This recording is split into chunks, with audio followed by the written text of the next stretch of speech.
What's up everybody? Welcome back to another video by Trunk Fresh Green 34, and today we are reviewing what might possibly be the best 2-pack of the year, at least in my opinion.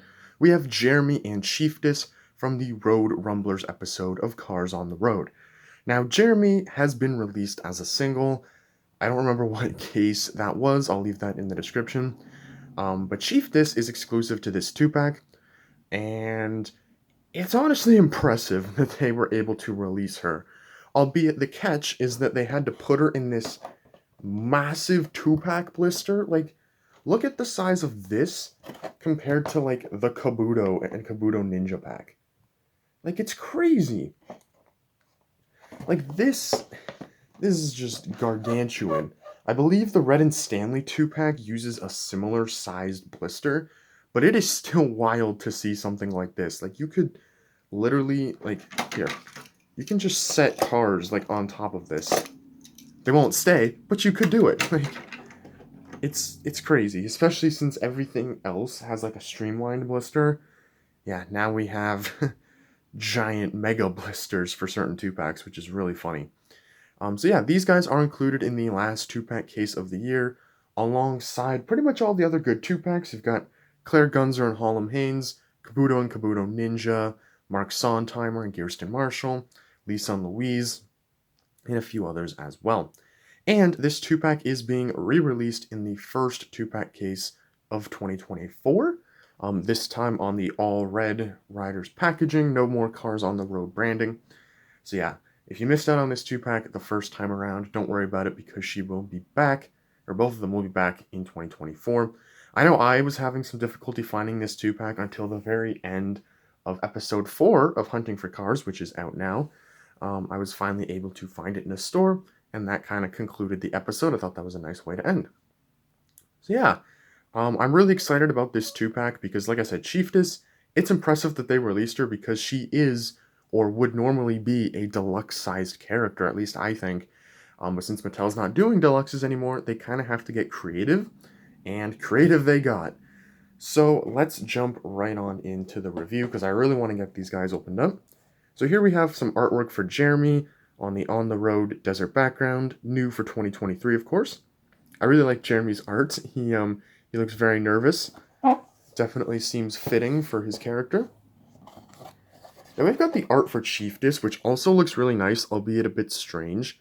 The model and, like, pose and expression very much remind me of those, like, I don't know if anyone remembers this, but back in 2017, there was this Cars 3, like, quiz that went online, and you could take it to see what racer you were, and there were some, like, retro 1950s racers that had this model with almost, like, this kind of expression. Just the way the eyes are animated kind of reminds me of that, because it was, like, very uncanny, where it was, like, so similar to how it would be in the movie, but kind of off. That's what Chieftess looks like right here, at least to me. I'm sure most people don't even know what I'm talking about with that. But yeah, here is the back. We've got the Deputy McQueen and Bella 2-pack, which I've reviewed, the Lisa and Louise 2-pack, which I've reviewed, and actually I've reviewed all of these. We got Claire Gunzer and Harlem Haynes, and Kirsten Marshall and Mark Sontheimer. Yeah, that is it for the packaging. Now I will be right back with these guys all opened up. The packaging does not do these guys justice at all. They look incredible out of the package. Might honestly be my favorite releases of the year. We'll see. So yeah, we're going to start off with Jeremy. We'll save the coolest for last, I think. Jeremy is one of the Rumblers that McQueen and Mater meet, and I think he's one of the only few that actually have speaking lines. Because he does appear at the end of the episode, I believe it was at the gas station with McQueen and Mater. And yeah, he's very nervous. He does not want to be there, but he's smiling reluctantly. he's fighting. He just doesn't even really know what he's fighting for at this point. Now, one thing I did like is the suspension. That was a very nice surprise when this got revealed. I like that they actually went and included that, because it was definitely, like, it definitely adds to this release in a way that I think having it not being there, I think that just would have subtracted from it, to be honest. Now, like I've pointed out with Road Rumbler McQueen and Road Rumbler Mater, the detail on him is incredible. Like, look at all the rust detailing on the hood here. all the like little spots, and then you can see they have like a little pattern of spikes kind of going in like a little squiggly pattern, and with a bunch of rust underneath it. It goes along the top of the hood, along the edge of the hood. Absolutely incredible detailing. I'm a huge fan of this. And then here is the front. You can see his headlights look like they've been badly damaged or taken out completely. They have like gashes in them. Very weird. And then there's his grill, of course. Now he has this on the side. I think this is supposed to be like a hammer, so he can like swing it down, which is very interesting. I don't know how cars. I guess this is how a car would use a hammer, but it's super weird to me that we actually are seeing one on a car in the Cars universe. Very interesting. Yeah, it just looks like a kind of a standard mallet with like a kind of aged material to it. So very interesting. Very cool. Here is the side. You can see his light blue paint has started to fade in some areas. We've got these like dark blue patches over the fenders, and the fenders are like completely cracked as well, which is awesome. I love that detail. Definitely kind of adds a sense of realism to an otherwise very unrealistic and silly concept. So I really appreciate that. And you can see more rust going along the bottom of the bumper, up the door. Yeah, all in all, just really impressive. The rims are very interesting as well. They also look rusty. You can see it more on this rim in particular. Very nice. And you can also, it's kind of hard to see with this lighting. I'm going to try and brighten it up. But yeah, you can see inside in the suspension a little bit there. Nice little extra detailing. On the back, he has no license plate or backlight, so I guess when night falls, he's just flying into the darkness. He has no idea where he's going. He's got no lights at all.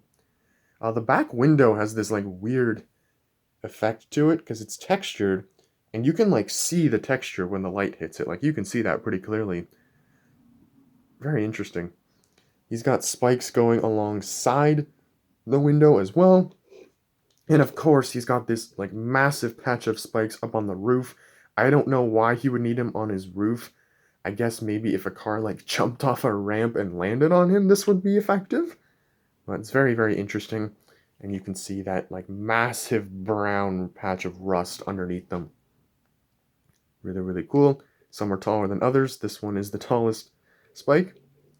And then on this side, this looks like some type of flamethrower type device. I don't think this is exactly a flamethrower, but it looks cool. It looks very cool. You can see this part is like a faded pink color, and it extends outward. Some type of weapon. If anybody knows, feel free to correct me in the comment section. But yeah, that's Jeremy. He's incredible. I was not expecting to... I don't know. I wasn't expecting the Rumblers in general to like look as nice as they do. They're definitely my favorite releases so far from Cars on the Road. The amount of detail they put into them is just really impressive. And stuff like the suspension being raised like really adds to it, so I definitely appreciate that. Now we have Chieftess, who is just massive. Like not only is she just really long, but she also has this massive hat as well, which is awesome. So yeah, Chieftess is kind of like the leader of the Road Rumbler tribe, I guess you could call it. She kind of rides out on top of those like VW bugs that like carrier beetles, I believe. Yeah, it's very fun to watch, albeit ridiculous. So she's got a very like stern expression. It's kind of hard to see the mouth, but yeah, she means business. She wants to win the war against those electric vehicles that they're fighting, which is very cool. One thing I do love about her is her paint job. It's very unique and exclusive to her. It is this like dark metallic yellow, which is super cool. Absolutely love it. Really makes her stand out. And yeah, she's got spikes going alongside her hood. Very cool. But otherwise, she doesn't have a whole lot, and you'll see that there aren't many other spikes on her body. But she does have them protruding out from her lights, her headlights, which is really cool, and actually makes sense practically, because that would like hit people. Whereas like the ones on here, they're kind of just for decoration. I feel like those would never really work in the context of battle. But yeah, very, very nice. Her rims are interesting. They're definitely a unique pattern. I think there's a little bit of rust on them showing, which is kind of neat. Now this is really cool. She has this like scale texture to her.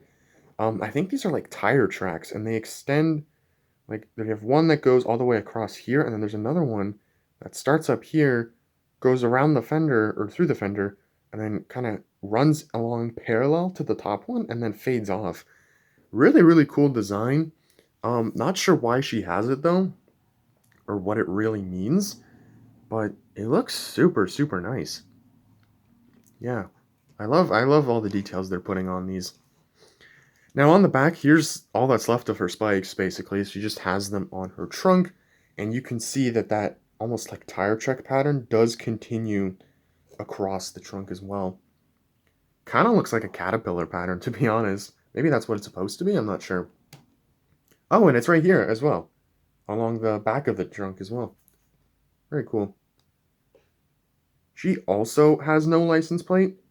I don't know why they just keep not including them on certain cars, but whatever. I guess that's something that we can expect from Mattel going forward. They're just not going to put license plates on stuff. Here's this side, again, same as the other one. It's not like Jeremy where there's like a whole ton of cool little details, but still, Chieftess looks incredible, like don't get me wrong.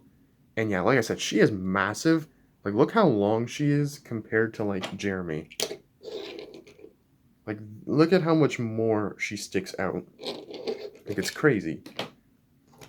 Now, of course, I haven't mentioned it yet. The big elephant in the room is the crown. So I don't know what this is. Obviously, it's like the main part of the crown, but I don't know what it is supposed to be.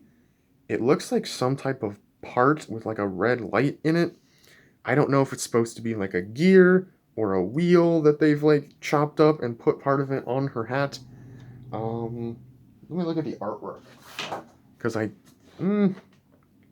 yeah, the artwork does make it look like it's supposed to be gears, so I think that's probably what it is. And then the red light is just a red light. Maybe it's not even a light at all. It might just be like a little red dot. Who knows? But yeah, here is the rest of her crown, and it definitely looks like kind of a leafy hat pattern, which is cool. Having the spikes come out, it's very, very intimidating. It gives off a very cool presence, so I really like that. And yeah, so they all go up like this, and then each one has like a mini orange shape written into it. You can kind of see it there. I'll try and brighten it up. But yeah, very faint, but you can see it. And it's not the size of the entire yellow leaf, but it is like part of it. And every single little leaf has it. And in total, how many does she have? She's got 1, 2, 3, 4, 5, 6, 7, 8, 9, 10. So it looks like about 10 leaves, so to speak, on her crown. And yeah, it is just incredible. They probably could have done her as a single if they just had the crown removable, but it makes sense why they would put her in a 2-pack. And she was included with Jeremy, who not only was a really cool car in general, but it just kind of adds to that 2-pack. Like I think it's a really great value because you're getting a very large car and two very detailed cars as well. So yeah, all in all, absolutely fantastic 2-pack. This is without a doubt my favorite 2-pack this year. And I don't know, these probably might rank in my top 5 diecasts of the year. Maybe I'll actually do a video on that. Like I think that could be kind of fun. I think I know 4 out of 5 of my top picks this year. But then there's like I'd have to figure out what the 5th one would be. So yeah, maybe that'll be like a fun extra video I do. Probably in the new year. Yeah, thank you all so much for watching. I hope you enjoyed. Let me know in the comments your thoughts on Jeremy Chieftess, your top 5 diecasts of the year. And yeah, like I said, really great 2-pack. If you missed out on them the first time around, don't worry. They will be back for 2024. And yeah, thank you all so much for watching, and I will see you all in the next video. Bye now.